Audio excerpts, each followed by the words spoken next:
Hello and welcome back to another week of our Gospel Love podcast. I am Caitlin. I am Aramis. And I'm Coach D. And today we are, as usual, going to be continuing our conversations from the Coffee in the Morning Club sessions that we've had this week. And we've had some really good testimonies, really good thoughts on the topic this week thus far. So I'm excited to get into it today. Yeah, we've been talking about what marriage is. And so many people have a warped perspective on what marriage is. For sure. Especially when we're talking about believers. Is warped a polite word? I'm being nice. I'm being nice. I'm going to use some profanity, but I can use it. No, I'm teasing. But they have especially when we're talking about believers, like we should have a faith-based perspective on marriage. We should have God's perspective on marriage. Now, folks outside of the commonwealth of faith, I get it. But for us to have the mind of God towards marriage is what we're bringing out. And our Coffee in the Morning Club, which is our community of couples gathering together every Monday, Wednesday, Friday, 8 a.m. We just get into the Word, we fellowship, we worship, we sing, we laugh, we do all that stuff, and we have input. You sing. Yeah, I try to sing. Anyway. Against the community's wishes. Let me just state that. Man, that's torture, man. What are you doing? Listen, that thing hit me though. Hey, listen, it is what it is. But so we was talking about some of the key factors to what marriage is, and we've defined it. We define marriage as God's mechanism for a husband and a wife to experience and enjoy the intimacies, pleasures, purpose, and power of oneness. And we were talking about that. And Monday, normally it was a different thing on Monday. Normally, I'm awakened out of my sleep with either a scripture or a song. And this Monday, the song "Just the Two of Us" came to me, right? And remember the version of "Just the Two of Us" I found, the cover I found with the girl. How could he not remember? You played it about 2.4 million times. You probably gave them half their views. And that's probably an understatement. I just put on repeat. And so that song, I woke up with that song in my spirit ringing. "Just the Two of Us," "Just the Two of Us." It was Bill Withers' original. But they did a cover that I had to record it and put the thing on repeat. So we talked about the power of that song, just how it speaks to oneness, just the two of us, and we were actually talking about marriage, and the end goal for marriage is oneness, right? Like most folks don't even get that far when they talk about marriage, right? And that song, they talk about building castles in the sky, just the two of us. It talks about rainbows in my mind. So much of that song expresses the oneness that marriage is supposed to lead us into. And so we talked about that, the psychological oneness, the power of two, like just the two of us, like we can get the job done. And there was another scripture that came with that in Song of Solomon chapter 8 verse 7. It talks about many waters cannot quench love, neither can the floods drown it. If a man would give all the substance of his house for love, he would be utterly contemned. Like many waters cannot quench love. Like that's the strongest force in the universe is love. Excuse me. And when we're talking about love, is the fuel that make marriage, the fuel that allows us to go through the process or the mechanism of marriage to get to oneness is love. And that particular scripture, many waters cannot quench love, neither can the floods drown it. A man could give all of the substance of his house for love. It would be utterly despised. Like it would be rejected. Like it's not good enough. But we don't see marriage like that. We don't see love like that. We don't see oneness like that. And that's why we have 60% divorce rate in the world and like 58% in the church, especially the church, because we haven't been properly coached into being who we're supposed to be. And so we just dove into that on Monday, and those are one of the things that we talked about that I think we had a lot of input on. We had a lot of input in because one, the song, and that's when I was singing, that's when I was letting. Unfortunately, yeah. And so but oneness, like when you get to talking about oneness, it's foreign. It's a foreign conversation, and people have a lot of questions. But that's the goal for marriage. Like marriage is the mechanism to get us to oneness. And when you start talking about oneness and the importance of it, like we say this, and not to give too much away, but everything that you need as a wife, everything you need as a husband, everything you need as a man, everything you need as a woman, the companionship, the camaraderie, the connection, the communication, the exchange, the loving, the expressions of love, everything you need as a human being created in the image and likeness of God, as it relates to a man and a woman, is found in oneness. Is in oneness. The happiness you desire from marriage, the romance you desire from marriage, the closeness, the intimacy, the connection is in oneness.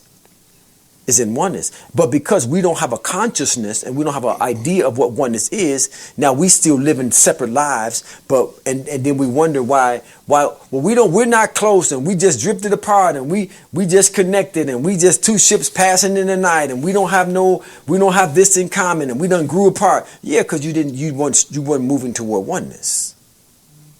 I have a thought. And I've been putting it together as I'm listening to you, and it came to me when you were talking about you singing. And I realized you can't help it. That's just what comes out. When you in love, yeah. That's just what happens, right? I don't care if they don't think I can sing. We're not going to talk about that. But then that started me down the road of thinking, and it brought me to this point. Love is built to make the spirit do what the body does with its emotions. We were talking about before the podcast, people are very outward with their emotions. Like they feel like they have to share it. It's just, that's all they know. Like, I have to express it. I got to get this out. Right. I said, people think because they get an emotion or they get feeling, they supposed to express it. Right. Which is wrong. Dead wrong. It's absolutely wrong. And I think you know. It's funny. I think. You were laughing. Go ahead. As she stares at me, right? Yeah, she's staring you down. Yeah, come obviously have some work to do, but I wasn't staring at you. You were speaking, so I was looking at you. All right. So, but that brought me to the thought process of love is built to do that with us spiritually. It's built to ignite the spirit into the singing, into the urge to just express as much as humanly possible, because it's bursting out of us in the same way that emotions would be bursting out of us physically. Like, that's the power of love. That's but that essentially that itself is what makes marriage easy. Right. Because if you think about it, it's like a push to start versus a key ignition. Right? When you push to start, the rest of the ignition process already happens. Right. All you have to do is bring love into the car. And then you push the button and that thing it lights up. Right. Right? Right. You don't got to get in and put the key in. You bring love into a marriage. If you bring love into a marriage, that thing, it just ignites, it lights up, and it just goes. But what about the folk that say love is not, you need more than love? What about this folk? They don't know love. They don't know love. They don't know what love does. They don't know what love is. They don't know who love is. They don't know. Like, all of that matters. But they've relegated it to a feeling. Right. They've reduced. Yeah. Reduced is a big word, too. They've reduced love down to a feeling. How disappointing is that? They've reduced love down to a feeling. Yep. It's not even a person. It's a thing. They've reduced love down to a feeling. It's heartbreaking. The scripture says, God weeps in secret places because of the pride of man. I can feel God's weeping because his people, folks from the pulpit, has reduced love down to a feeling. And then they tell the people, you need more than love. Love ain't enough. That's anyway. You brought it up, so let's go down that road. Yeah. Because you asked a great question. As we were talking about, because I said people think every thought that comes to their mind, they're supposed to say it. And I'm talking about husband, I'm talking in the confines of a marriage. And they think feeling or every time they start emoting, right? And we looked up a word, right? Like it's actually called emoter. Yes. People are emoters. Those are people who are hyper in tune to how they feel. They want to emote. It's actually used to describe us. Hey, what's up, fam? Today's Winners One podcast is brought to you by our Coffee in the Morning Club. Listen, they say right now the divorce rate is anywhere between 58 and 62%, depending on the community or the culture you grew up in. But they say that rate is drastically reduced if you are a couple who finds a community of like-minded couples. We have a Coffee in the Morning Club marriage enrichment community of couples who are driven to have a faith-based marriage. This is a marriage that's based upon the principles that God ordained for marriage to be about. If you want your marriage to be drastically reduced from running into chaos, confusion, and trouble, you need to join this community. It is our Coffee in the Morning Club community that will enrich you and empower you and strengthen you to win and make marriage easy.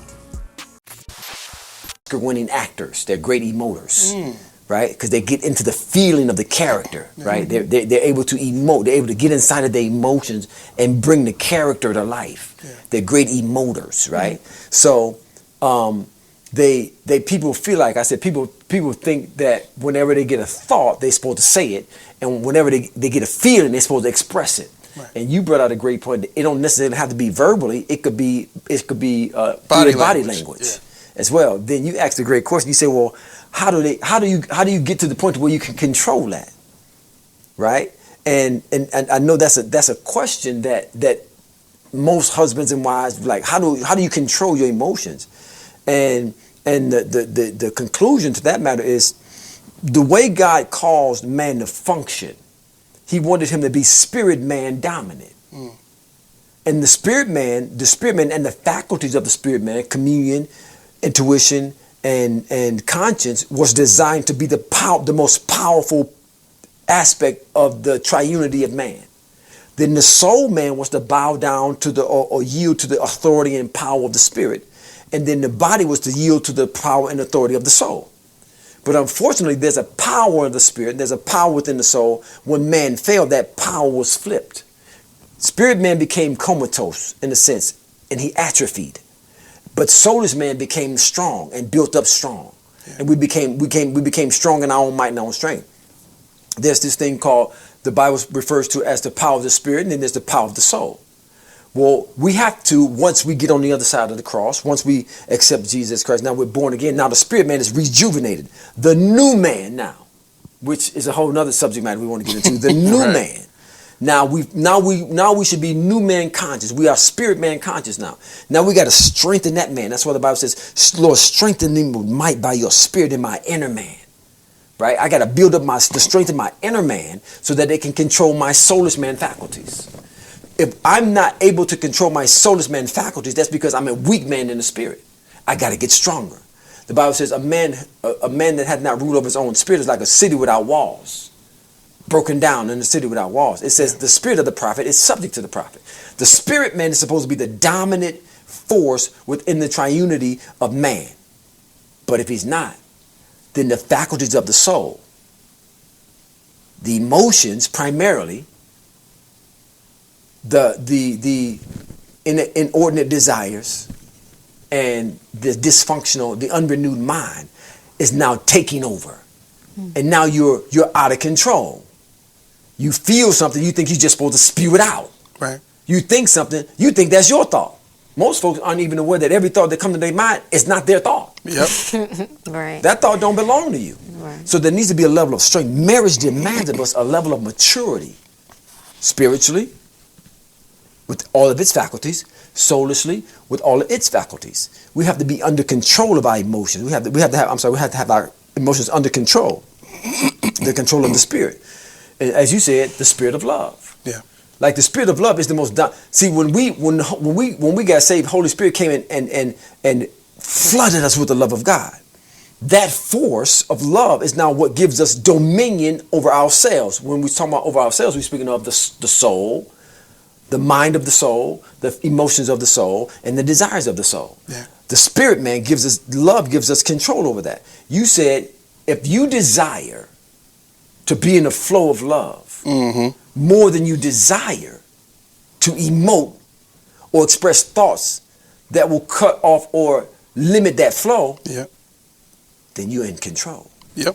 But most folks desire to emote and express how they feel, even if how they feel don't line up with who they are, even if how they feel don't line up with how they love you, and they cut off the flow of love. They'd rather express a fleeting thought or a fleeting emotion than to stay in the spirit of love.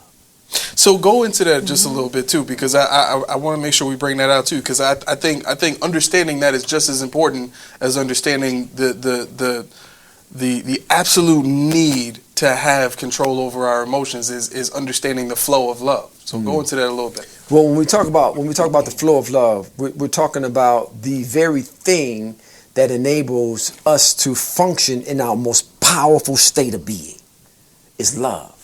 And love, there's a rhythm to love, there's a melody to love, there's a flow to love, there's a harmony to love. Like that's built into love. Once you get inside of that, then you move to the melodies of love.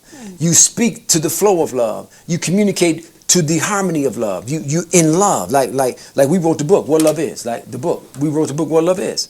Right? What love is will put you in the flow, in the harmony, in the language, in the melody, in the rhythms of love. It'll put you in the rhythms. Once you get inside, once you read this devotional, you meditate in this thing. I had somebody share a testimony with me the other day on Instagram, just how they marveled at the idea of love being this unquenchable force. Once you get inside of the forces of love, now that flow begins. Now there's a harmony, there's a connection, there's a rhythm to how you communicate, there's a rhythm to how you handle situations and circumstances together. There's just a flow. It's in love. That's why we got to get in love. Yeah. Once we get inside of that love, now the rhythms and the harmonies and the flows and the melodies, they flow out of us into our love relationships, into our marriage. Right. And that's the flow you want to enter into. Let nothing interrupt that. Let nothing is designed, it shouldn't interrupt it. Scripture says it like this: great peace have they that's in love with my law. Nothing shall offend them. That word offend means to cause to stumble out of the way. Yeah. What way? The way of love. But if you don't have a desire to live in that, if you don't have a desire to stay in that, if you don't have the desire, and all you're really doing is identifying with who you are. Because we were made in the image and likeness of love. Right. So technically we can say to all my religious folk, I am love. Yeah. I am love. Before you get too far into that, because you already answered one question I was going to ask, but oh man. I messed you up. My bad. Nope. I got it. It's coming to me right now. Yeah. So at what point, how was I going to say it? At what point, with understanding the flow of love, there's, how can I say this?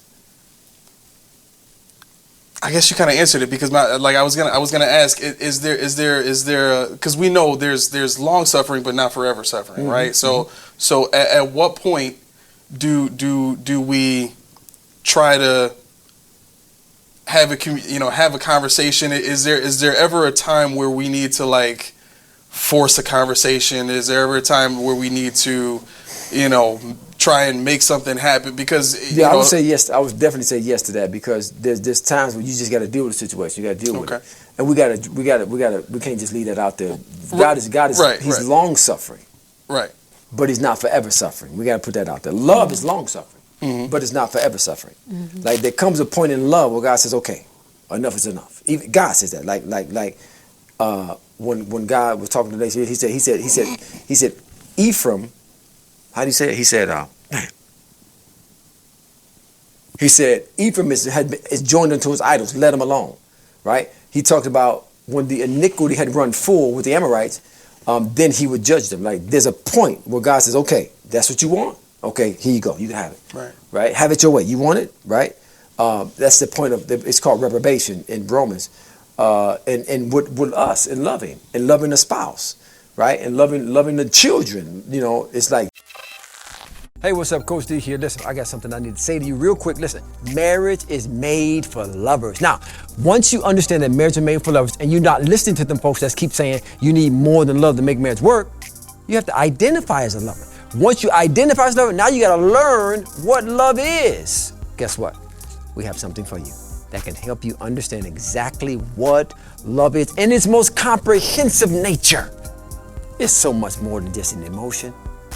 But you got to get the book to find out exactly what God's intent was for love and how it functions. Thanks. Get the book. God bless. There's a point where I'm no longer helping you. I'm hurting you, and you there's no rule on where that place is. And to answer your question, like between the husband and the wife, you get to the point where, okay, we got to talk about this. Right. Like I've went through this process, and the idea, we got to understand the idea of long suffering is built into the idea of growth and development. So God is able to suffer along with us. Husbands are able to suffer along with the wives. Wives are able to suffer along with the husband because they see the end. And as long as they see the husband or the wife moving toward the end of who they are and what they're supposed to become, now I can go through that process of suffering long with a circumstance or a situation or character or thought or thinking pattern or behavior pattern because I see development. When I don't see development, after a period of time, whatever that time is, you got to be led by the Spirit in that. Okay, we got to have a conversation.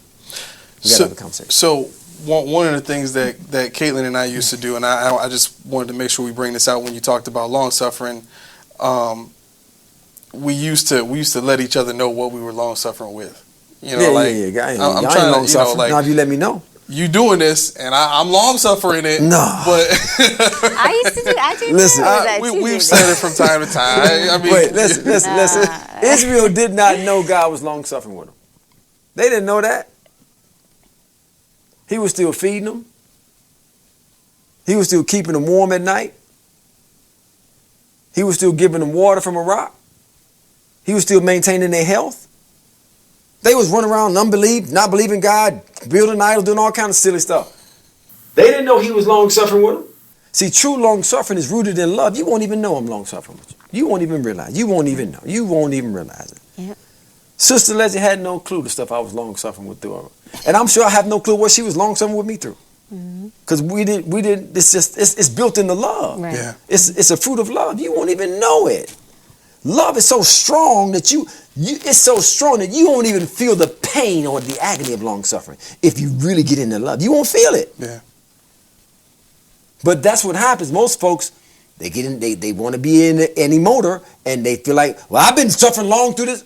Oh, you have? You think you have? Right, because if you remembering all that, you ain't really letting it go. The love don't remember that stuff. Yeah, love keeping no record of wrong. But I like into it.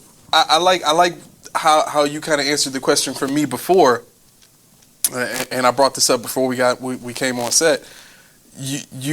There's a patience that has to just constantly live in that flow. Like you have to be patient because there will.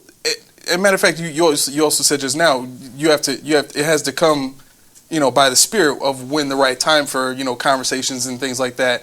But ultimately, a big part of waiting on that is having the patience to understand. Okay, the time is going to come where it's a perfect opportunity to have this conversation, or their heart is going to be moved to just do it, and we won't have to have a conversation. Like I've seen that stuff happen. You know what I'm saying? So understanding that it's not just long suffering and making sure that you're not mentioning it and waiting for the Spirit, but you also have to have patience built into that too, to understand that as you're long suffering, the answer is coming. Yeah, the answer is coming. That's it. No, that's right on.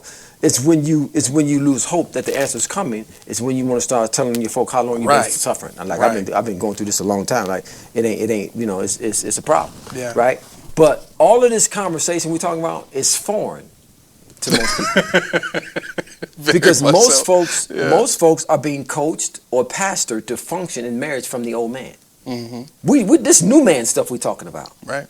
This new man stuff we're getting into. Yep. right? I was listening to a couple coach folks on Clubhouse. Some of the modern day technology and platforms that we have that are giving people an ability to express.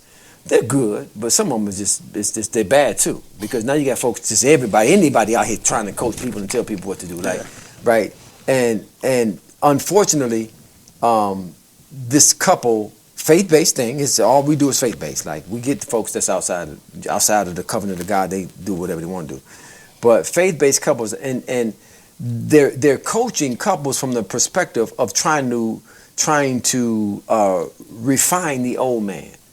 They're into behavior modification of the old man, and that's not God's way, right? They're answering questions. They say stuff like, well, men, science proves that men have a problem expressing, but women have a better feel. Right?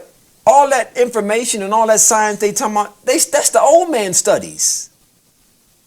They studying the habits of the fallen man. We new creatures in Christ. We don't base how we function in marriage off of what the old man would do and how the old man functioned. Yeah. But because we're not aware, we haven't identified with this new man. Like I'm willing to. I wish we could do a survey. 99.9% of people who call themselves believers are still identifying with who they were in Adam. Because that's what the pulpit teaching. Like you can turn on the TV on Sunday, go look on social media. All of them around there screaming and hooping and hollering and talking about all they doing is trying to modify or redefine or modify the behavior of the old man.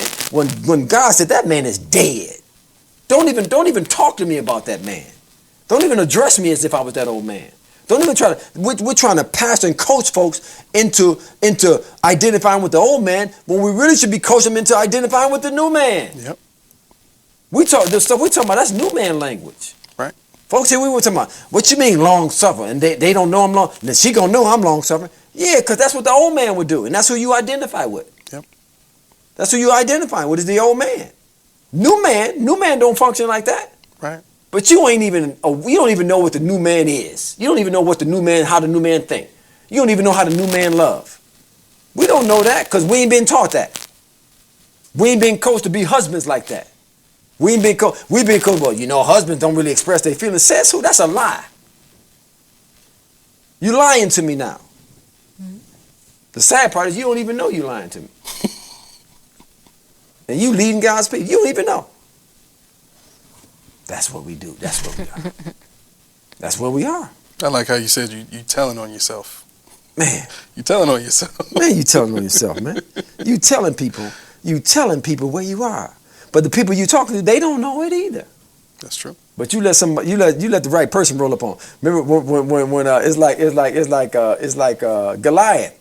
He had everybody. He had the whole army scared, hiding behind rocks, hiding behind trees, challenge. Come on out, somebody come on and fight. He let the wrong person hear him, though. He let the wrong person hear him challenge the armies. He let the wrong person hear him. He let the wrong person hear him. He sure did. Challenging the armies of God. When David heard him, he said, Who is this uncircumcised Philistine talking foolishly like that? Listen, they're gonna let the wrong person hear him. I wouldn't do people like that on their own platform. I wouldn't go up there. But I had to put something in the text. I had to say, listen, y'all, what y'all? I said, y'all coaching the old man. Why y'all coaching these couples into trying to modify the behavior of the old man? When God wouldn't even do that. That man is cursed. That man is dead. That man is worthy of nothing but death. But here you are trying to coach them into, you're coaching them based off of the studies that scientists and philosophers and psychologists have come up with by studying the old man. When he dead. Our responsibility is to coach you. My responsibility is to coach you into being the new man, that man of love, that man of meekness, that man of humility, that man of faith, that man of grace, that man of power. That's my responsibility. Right. Is to coach you into being that wife, that wondrous wife of meekness and temperance and patience and power. But I can't do that by reminding you of the historical perspective that the philosophers and the scientists have come up with of studying the fallen man. But that's where we go get our marriage licenses from. So that's all we know. That ain't supposed to be for faith-based marriage. No, it's about coaching them into embracing the identity that they were supposed to have in the first place. 100%. Man, that stuff you talking about is, man, what? Like, yeah, that's because all you've been hearing about is the old man. But you make it sound so easy, D. Yeah, to the new man it's easy. To the old man, we just broke it down how it is easy. No like doubt. I don't know how much easier we can make it. I mean, to the old man, marriage is hard. To the new man, bring it on. Bring it on. Right? But we don't get that. We don't hear that. Right? New man, what love is to the new man, read it in one sitting. To the old man, he gonna struggle. What? I got a what? What? He said spaceless. Man, I need my man cave. I need my space. I need my time away from my wife. To the old man, eros love, storge, agape. To the old man, skills of loving. To the old man, he don't want to hear that. New man though, eat it up, devour it. Man, pick this book up and look at it and don't get hooked on it. Telling on themselves. The link for that book will be in the description as well. So we'll make sure we put that in there. For sure. Yep. So we are out of time for this week. So any last wrap up thoughts? I'm done. Okay. All right. Thank you so much for joining us. Join us, Coffee in the Morning Club. Make sure you click on that link, sign up, and we can have these conversations in person with you live Monday, Wednesday, Fridays. And yeah, so hopefully we'll see you there. Thank you for joining us.